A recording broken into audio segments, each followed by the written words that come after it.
Life in the forest had slowly begun to settle into Wind Swallow's rhythm. She had learned to move through the branches with ease, to know when sunlight would reach the lake's surface, and which direction Raccoon's tea scent would drift from. She hadn't quite become part of the group yet, but she no longer felt like a stranger. Sometimes she would perch quietly on a distant branch, watching the others rehearse, set up, or prepare for an event. She often thought to herself, maybe in a few more days, I'll be able to say something out loud, but days kept passing, one after another.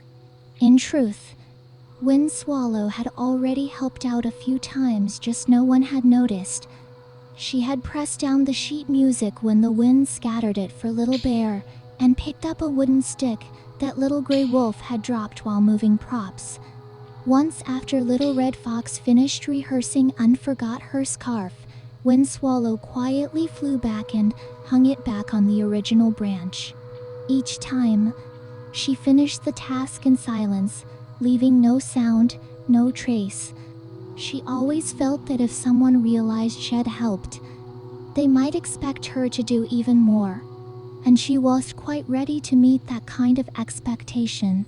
That day, by the lake, Little Deer sat with her drawing board, repeatedly erasing the same lines over and over. Should I help her move into the shade? Wind Swallow wondered. Her mouth opened then closed again. She imagined Little Deer nodding, looking at her with hopeful eyes, maybe asking if they could draw together every day. That kind of expectation felt scarier than rejection. So she said nothing. When Little Deer stepped away for a moment, Wind Swallow quietly flew down and nudged the drawing board into the shade. She even recapped the markers and arranged them neatly in a row. Back in the high branches, she glanced nervously down at the lakeside. Little Deer had returned. She looked at the board and paused for a moment. She didn't say anything, just sat down, and her pen began to move a little faster. That afternoon, Little Deer finished 3 sketches, far more than usual. Wind Swallow began to worry she had done too much. Maybe she had messed something up. She stayed hidden in the branches, watching Little Deer's quiet silhouette, unease swirling inside her like the wind.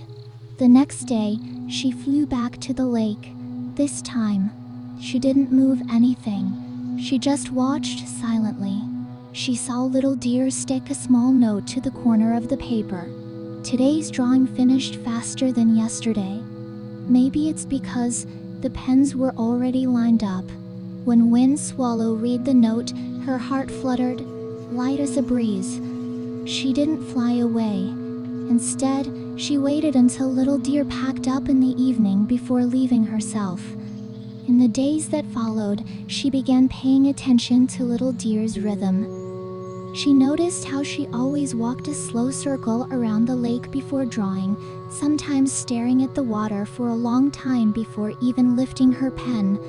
One time, Wind Swallow almost said, "I could walk with you," but the words stopped at her throat and turned into a quiet lap through the sky. She flew once around the lake, then tucked herself into the trees and watched as Little Deer continued to draw. 2 days later, a new drawing appeared on the wall. In the picture, Wind Swallow sat high in the branches, watching the lake below. And in the lake's reflection, a little deer could be seen, quietly sketching. There was no name on the drawing, no words either. But Wind Swallow knew it was meant for her. Next to it, a small note was pinned.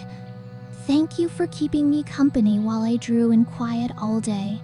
Wind Swallow stared at the words for a long time, until the sky turned dark. That night in her notebook she wrote, "I still don't know how to speak well, but maybe someone's already heard me." Closeness, it turns out, can build one stroke at a time. If she posts another note, I think I could write something back. She closed her notebook and at her reflection on the lake. The forest was quiet.